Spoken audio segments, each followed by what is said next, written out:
आपल्याकडे खूप अशा गोष्टी असतात, वस्तू असतात, ज्या की कालांतराने मागे पडतात आणि कधीतरी आपल्याला त्यानंतर भेटतात आणि भेटल्यावर आपल्याला इतकं छान वाटतं, की आपण हे देखील करत होतो म्हणून.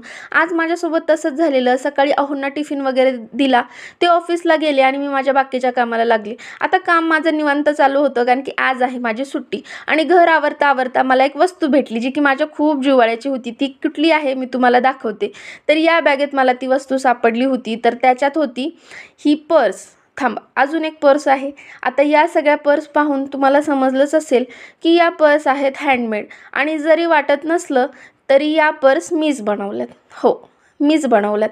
आता या बॅगेमध्ये काय आहे अजून ते पाहायला गेले, तर या सगळ्या धाग्यांचा गुंता मला याच्यामध्ये सापडला.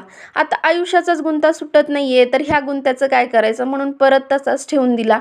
सुट्टीचा दिवस आहे म्हणून सगळं घर साफसफाई करायचं असं मी ठरवलं होतं. एक-एक गोष्ट, एक-एक वस्तू मी साफ करत होते. आता म्हटलं आज जर केलं नाही, परत आठवडाभर हे तसंच राहणार. म्हणून म्हटलं आज फ्रीज देखील आपण क्लीन करून घेऊयात. फ्रीज क्लीन करायचं झालं, म्हटलं बाहेरचं क्लीन करायला जाऊयात. तर एवढं जास्त ऊन होतं बाहेर, म्हटलं जाऊ द्या. आता ते नंतरच करूयात. थोडीशी भूक लागली होती म्हणून माझ्यासाठी मी हा स्नॅक्स बनवला होता. तर याची रेसिपी मी अपलोड केलेली आहे. पाहिली नसेल तर जाऊन नक्की पहा. आता मस्तपैकी कोल्ड्रिंक घेतली. दुपारची वेळ होती. छान एक झोप घेतली. आता झोप वगैरे झालं, फ्रेश वगैरे होऊन टीव्ही पाहत बसले. तर उद्या मला बनवायची आहे इडली. त्याच्यामुळे तांदूळ वाटून घेतले, स्वयंपाक वगैरे झाला आणि मी माझ्या बाकीच्या कामांना लागले. तर तुम्हाला माझा व्हिडिओ कसा वाटला कमेंट करून सांगा आणि चॅनलला सबस्क्राईब करा. चला.